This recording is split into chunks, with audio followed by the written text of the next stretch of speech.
A whole civilization will die tonight, never to be brought back again. That's what Donald Trump said in a direct threat to the Iranian people on his Truth Social today, leading many people to suspect that Donald Trump is threatening to use nuclear weapons against Iran. He is openly threatening genocide against a country of 90 million people. These comments were made as we reached the deadline to his latest ultimatum to reopen the Strait of Hormuz within 48 hours. Trump threatened to destroy all of Iran's power plants and bridges if traffic isn't allowed to fully resume within the strait. But he's already begun targeting the infrastructure as U.S. airstrikes hit 2 bridges and a train station this morning. The U.S. also began striking targets on the Iranian oil hub of Kharg Island. In response, Iran has canceled all diplomatic and indirect messaging channels with the U.S. All message exchanges have been suspended and diplomatic efforts are frozen. Iranian civilians have also begun to form human chains around power plants as a symbolic act of unity. These chains were formed in front of the Khazaran power plant in Fars province as a deterrent measure to prevent Donald Trump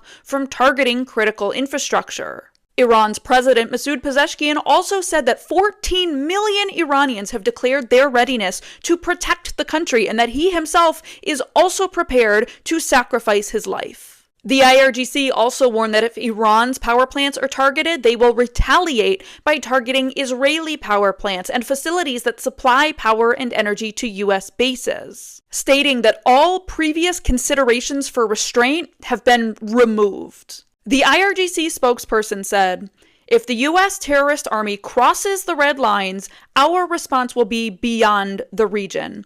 We have not been and will not be the starters of an attack on non-civilian targets. However, we will not hesitate to retaliate against despicable aggressions on civilian facilities." The whole civilization will die tonight. That is Wigzarus's headline for his Truth Social post that he made this morning, is what a war crime looks like. And I quote, "A whole civilization will die tonight, never to be brought back again.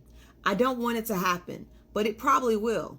However, now that we have complete and total regime change, where different, smarter, and less radicalized minds prevail, maybe something revolutionary, wonderful can happen. Who knows? We'll find out tonight." The man in power, you unalived his father, also said God bless the great people of Iran. Seriously, somebody needs to stop this man before we get into a place we can't come back from. Turn his ass over to The Hague. Somebody, because at this point, he is openly saying he's about to commit a war crime. Unaliving a whole civilization because you thought that you was the big bad wolf. You thought you could be a bully.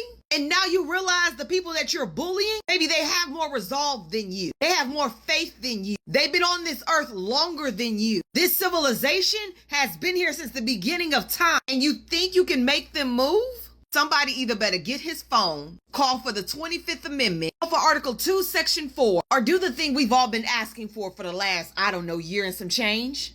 Happy Tuesday. Whatever that might mean for you. Today is April 7, 2026. I'm here to give you the updates surrounding the war with the United States. It's not real versus Iran. Let's get it. We are currently at the place in the timeline where every sane United States citizen is collectively asking the same question. Who Trump feeling like? No, really, who is Trump feeling like? And let me quickly remind you all of what this man, the United States president, stated on April 5th as today is April 7th, okay? Only 2 days ago. Listen. If your children are watching, be warned, the president did not use polite language. Quote, "Tuesday will be Power Plant Day and Bridge Day, all wrapped up in one in Iran. There will be nothing like it. Open the fucking strait, you crazy bastards, or you'll be living in hell. Just watch." We should note that destroying civilian power infrastructure is generally considered to constitute a war crime under international law, though the president could argue that the infrastructure has dual use and also is utilized by Iran's military. And then after posting that, the president of the United States decides to extend the deadline of the ultimatum that he issued against Iran. Mind you, Iran officially rejected their ceasefire plan, so there's really nothing to extend. However, the president has extended the deadline to today, April 7th, 8 p.m. And what Trump states is the third and final deadline. He suggests that this is the final deadline, but we shall see, as we know that this man is a proven liar. He's a liar, so we gonna wait and see. So now the deadline For Iran to accept the ceasefire plan is extended even though Iran had already officially rejected the ceasefire plan. So now the world waits to see if Trump is actually going to obliterate the entire civilization of the Iranian nation after 8 p.m. today. But see, with the restructuring of the military, the United States military, you understand, firing of 12 senior officials and over 30 generals rejecting, defying Trump's orders, how are you going to get it done? The threats to obliterate and destroy the entire civilization of Iran. How are you going to get it done if you have no loyal military? How are you going to get it done? No military backing equals no retaliation. No following through of any threat of any kind. Not to mention, to follow through with the action of actually destroying the entire civilization of a nation is a war crime. It is a war crime. And if Trump actually figures out a way to fulfill that, considering you understand our military is not really working with him, understand that the judgment day that the United States will face, oh baby, is going to be a movie. But yeah, that's your update. I'm not even gonna lie to you, this whole situation is a lot because when you sit down and actually listen to everything that was said, watch the clips and read the reaction, it starts to mess with you. You've got people online saying their anxiety is through the roof. People are saying they can't even consume news anymore because it's affecting their mental health. And honestly, I understand that. Because even as a reactor, someone who has to watch, analyze, and talk about these things, I feel it too. It's heavy. Listening to people, watching everything unfold, trying to make sense of it, it gets overwhelming. But at the same time, I keep doing it because I know a lot of you rely on platforms like this to stay informed. And that's where things get complicated. Because right now, there is a mix of real information, strong political language, and a lot of fear being amplified online.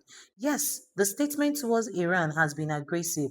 Yes, there have been threats about targeting infrastructure and serious consequences. But then, on the other hand, you have the internet taking those statements and pushing them to the absolute extreme. And now people are saying things like an entire country could be wiped out. That's where fear really starts to take over because once people start believing the worst case scenario is already happening, everything begins to feel out of control. And that's why you're seeing so many reactions, especially from everyday American who are not celebrating this but questioning it. They are asking, what happens if this escalates? Who really pays the price if this goes wrong? Because history has shown us when decisions like this are made at the top, it's the regular people who deal with the consequences economically, socially, and mentally. And that's why this doesn't just feel like politics anymore, it feels personal. Right now, what we are seeing is a mix of pressure, strategy, and yes, very strong rhetoric. And that's uncertainty, and that's what's making people uncomfortable. So here is where I stand on this. This situation is serious, and it's also been amplified in a way that is making it feel even more chaotic than it is already. And in moments like this, we have to be careful not to let fear completely take over our thinking. Because once fear takes over, clarity disappears. This content is not promoting conflict in any way. This is strictly for educational purposes and not meant to hate or discriminate against anyone. Credit to all creators whose clips are featured in this episode. So now I want to hear from you.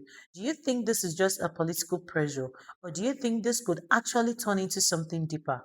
Drop your thoughts in the comments below. And if you made it this far, don't forget to like this video, share, subscribe, and turn on your notification bell because we're going to keep talking about this, breaking it down, and making sense all of it together. See you in my next episode.